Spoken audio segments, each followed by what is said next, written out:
The first three buttons are all for popping open the front passenger and rear side doors, making it more convenient for passengers to get in and get off.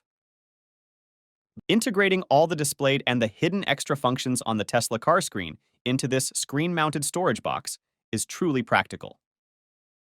With a total of 8 buttons, which gathers 13 practical functions. The first 3 buttons are all for popping open the front passenger and rear side doors, making it more convenient for passengers to get in and get off. The fourth button, single-click to open the glove compartment, double-click to open the front trunk, long press the first button on the right to move the front passenger seat forward, and the second button to move it backward, instantly transforming into a chauffeur button. Double-click to activate battery preheating, ensuring the battery is warmed up when using third-party charging stations. The third button, single-click to open or close the trunk, double-click to switch to sport mode. The last button, single-click to turn on or off the interior reading lights, double-click to fold the rearview mirrors. Besides its powerful functions, the storage box has ample capacity to store daily essentials, providing easy access whenever needed. Soft silicone covers are applied where it contacts with the interior, ensuring a quiet and comfortable experience. There's also a hidden magnetic slot for an ETC card at the top, which looks sleek when attached to the windshield. Installation is incredibly simple. Just lift and push to the left to automatically lock in place, then pry open the rear panel and connect the controller to the vehicle through the interface. The working storage box connects to the vehicle seamlessly via Bluetooth signal, without affecting the warranty. Let's start the installation. First step here, just locate the panel right below the air vent in the back. Just right here. So it's just right in the middle of the rear center console of the car. So this is the panel.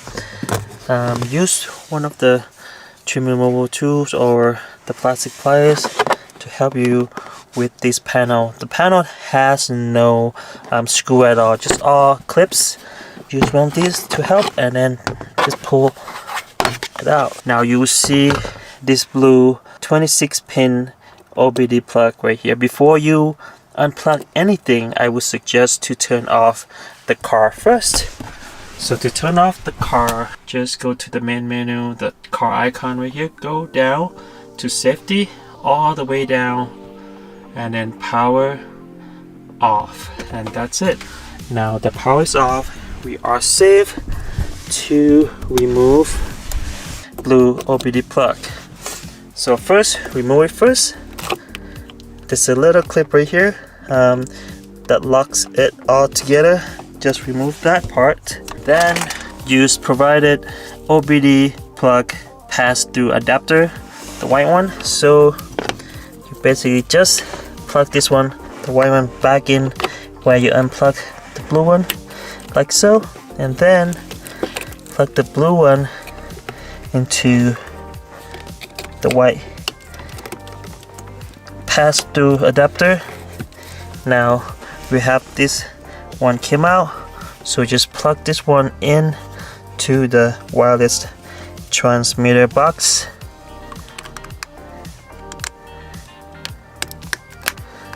That's it. Now it's all completed.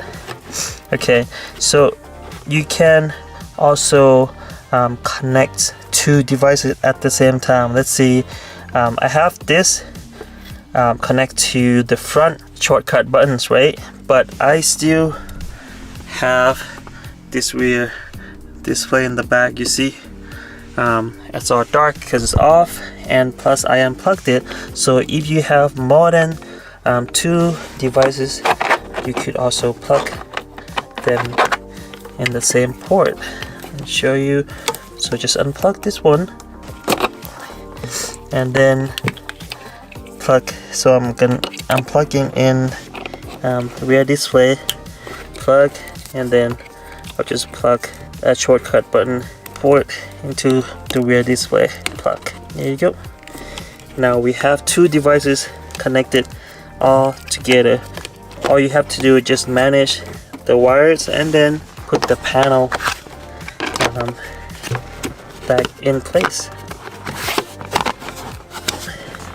Now the panel's back in place. we just have to turn on the car by pressing the driver's seat, or press on the brake. Power will be on, display on. Now it should be activated on that adapter when we plug in. Now we just have to install the shortcut button with the storage underneath that display. Okay, to install this part is really simple. Just slide this, let's see here, into the display. We'll just pop right in. There you go, and you are done. Really easy.